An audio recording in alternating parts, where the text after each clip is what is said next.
ایک اللہ والے کے ساتھ رہنا اور پھر پٹائی بھی ہونا، یہ کیا بات ہوئی؟ یہ تو مزہ نہ آیا نا کسی بات کا۔ لیکن جو ان کو ٹیسٹ آ رہا ہوتا ہے نا کسی اور کو ذائقہ، لیکن یہ بات بھی نہیں سمجھ آتی۔ ٹھیک، یہ تو جس کو آ رہا ہوتا ہے اس کو سمجھ آئے گی، جس کو ذائقہ نہیں آ رہا ہوگا پتہ نہیں کی گل کر گئے۔ جن کو ذائقہ، جنہوں نے چکھ لیا ہوتا ہے نا۔ اچھا پھر سوال یہ ہے، پیر کے پلے کچھ ہے تو اس کو کیوں نہیں دیتا؟ پیر کے پلے کچھ ہے اس کو کیوں نہیں دیتا؟ وہ وجہ کیا ہے؟ کیوں نہیں دے رہا اس کو؟ اور وہ اس کے گھر، اس کو اپنے گھر بھی بلاتا ہے پھر بھی نہیں جاتا، وہ اس کی منتیں کرتا ہے اس کے گھر نہیں جاتا، اس کی خدمت بھی کرتا ہے پھر بھی گھر نہیں جاتا، اسے پیار بھی کرتا ہے پھر بھی گھر نہیں جاتا، سب سے زیادہ مخلص ہے پھر بھی اس کے گھر نہیں جاتا۔ یہ کیا وجہ ہے؟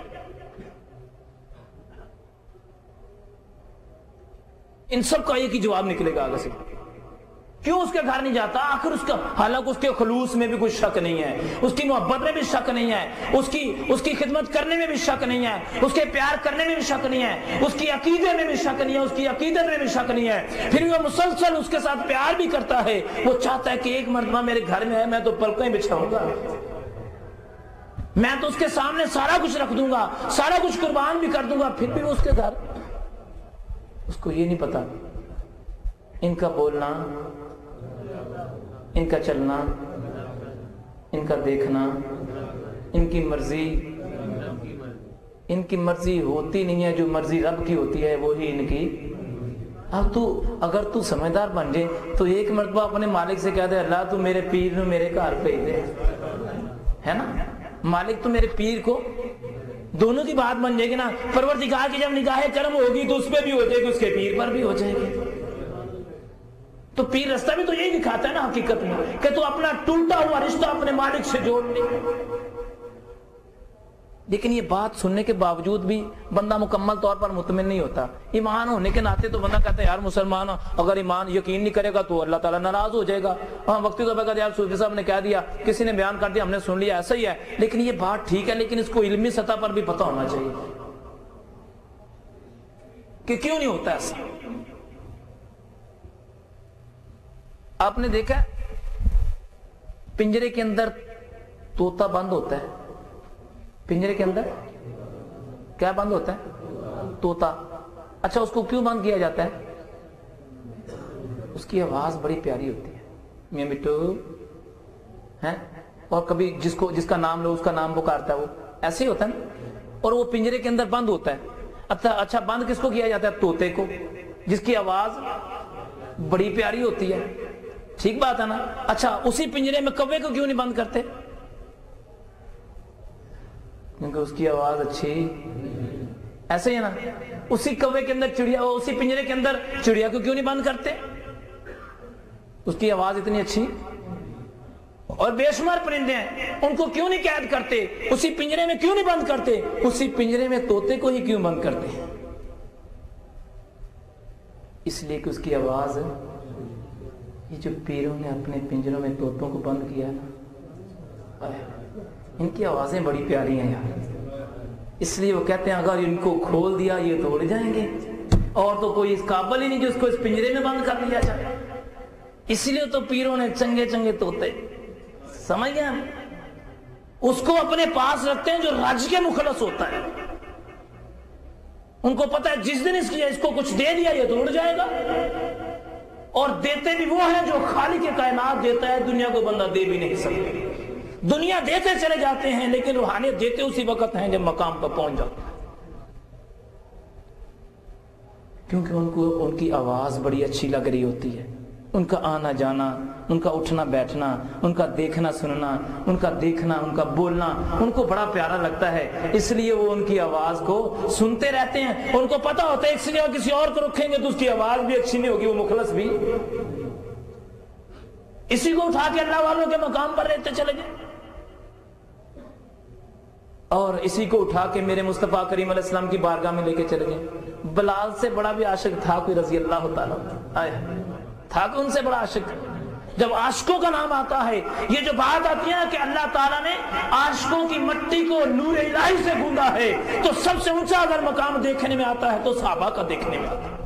سیدنا صدیق اکبر رضی اللہ تعالیٰ عنہ، عمر فاروق رضی اللہ تعالیٰ عنہ، عثمان غنی رضی اللہ تعالیٰ عنہ، علی مرتضیٰ شیر خدا رضی اللہ تعالیٰ عنہ، اور ان سب کا مقام دیکھتے دیکھتے جب نیچے آتے ہیں تو ویسے کرنے کا مقام نظر آتا ہے رضی اللہ تعالیٰ عنہ، پھر جنید بغدادی رحمۃ اللہ تعالیٰ کا مقام نظر آتا ہے رضی اللہ تعالیٰ عنہ، پھر اسی طرح چلتے چلتے جب آتے ہیں تو بلال حبشی کا مقام رضی اللہ تعالیٰ عنہ نظر آتا ہے۔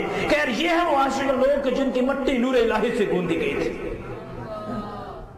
ایسے عاشق لوگ جن کی مٹی نور الہی سے گوندی گئی، یہ ہیں ایسے عاشق لوگ۔ پھر جب چلتے آتے ہیں نیچے آتے جائیں تو کسی مقام پہ جا کے میر علی شاہ صاحب رحمۃ اللہ تعالیٰ کا بھی مقام آ جاتا ہے، علی حجویری رحمۃ اللہ تعالیٰ کا مقام آ جاتا ہے۔ پھر ساری روح زمین کے تمام تر انسان جو مسلمان اور مومن اور ایمان والے اور اللہ والے گزرے ہیں سب کا باری باری مقام آتا چلا جاتا ہے۔ پھر احساس ہوتا ہے کہ نور الہی ہے کیا، ان کا مقام کیا ہے، جن کے اوپر نور الہی کی تجلی ہو جائے، ایک تجلی ساری زندگی کے اندر، جیسے پوری زندگی کو ختم کرنے کے لیے زہر کا ایک چمچہ کافی ہے، ایسے ہی ہے نا، زہر کا ایک چمچہ کافی ہے، اسی طرح دنیا اور آخرت بنانے کے لیے نور الہی کا ایک قطرہ کافی ہے۔ نور الہی کا ایک قطرہ مل جائے انسان کی دنیا بھی بن گئی، قبر بھی بن گیا، حشر بھی بن گیا۔ اسی لیے تو اللہ والوں کی بارگاہ میں جا کے بیٹھتے ہیں، ان کے پاس جا کے بیٹھیں گے تو خود بخود ہی نور الہی میسر ہو جائے گا۔ اور یہ لوگ اپنے آپ کو چھپانے کے لیے پھر جب ان کو کچھ پچھلی مرتبہ یاد میں نے ایک بات کہی تھی کہ دولت مند اپنی دولت سے وہ نشہ لیتا ہے نا جو فقیر اپنی فقیری سے وہ نشہ لیتا ہے۔ دولت مند جتنا اپنی دولت سے پیار کرتا ہے فقیر اپنے فقر سے اتنا پیار کرتا ہے۔ اور ایک اور بھی بات سننے، آپ تو فقیروں کو ماننے والے ہیں نا، کیا خیال ہے؟ فقیر کو خود نہیں پتا ہوتا کہ میں فقیر ہوں، کیسی بات ہے؟ فقیر کو خود نہیں پتا ہوتا کہ میں فقیر ہوں، لوگ اس کو کہتے ہیں کہ یہ فقیر ہے، لیکن جب اس کو خود پتا چل جائے کہ میں فقیر ہوں، یا جگہ نہیں رہتی یا بندہ نہیں رہتا، یا اس کی ٹرانسفر کر دی جاتی ہے جنگلوں میں جاؤ، تو یہاں پھر اس کو مالک اپنے پاس بلا لیتا ہے۔ اور یہ جو فقیریاں ہیں ان کے پاس جا کے بیٹھنے والوں کا بھی مقام یہ ہے، جیسے اس کی میں آپ کو چھوٹی سی ایک مثال دے دیتا ہوں، جیسے روشنی ہو رہی ہے نا، جو بھی اس کے نیچے بیٹھے گا وہ روشنی سے مستفید ہوتا چلا جائے گا۔ ان کے پاس نور الہی کی روشنی ہوتی ہے، اور جو بھی ان کے پاس بیٹھے گا ان کو خود بخود ہی مالک کی طرف سے نور الہی۔ اور پھر ایک کمال بات یہ ہے،